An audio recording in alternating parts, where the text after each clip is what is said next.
Uzun HTML dersligi 5-ci dərs HTML abzas və qurtdaşlaş. Dərslikning asosiy mazmuni 1-ci HTML abzas. HTML abzas P xat kuchi orqali belgilandi. P'ni ishlatib oxirgi xat kuchini yozmasaqmi, odatda tor ko'rguvchilar o'xshashli tuniydi. Uni abzas ayirishga ishlatamiz. Qurtdashlashga maqolalardagi xat kuch buyrug'ini ishlatish ancha yaxshi odat emas. Shunga yangi qurg'u yetkazish uchun BR xat kuchini tavsiya qilamiz. Avval abzas haqidagi amaliy misolni ko'rib boqaylik. Bu bir abzas. Bu bir yangi abzas. İki abzasni tor ko'rgich orqali unumini ko'rsak, mana ikki abzas holatda chiqdi.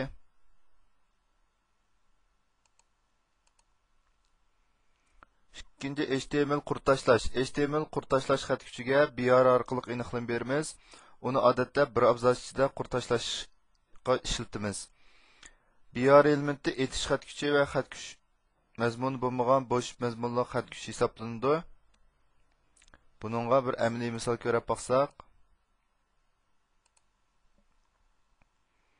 ma aslidagi bu bir abzas degan qisminingki, bu birning keyni, yangining keyniga ikki dona qurtdashlash buyrug'ini bergandan keyin tor ko'rgishda unumini ko'rsak, ma bu bir yangi abzas holatda bu yerda birdan qurtdashlanib mangdi.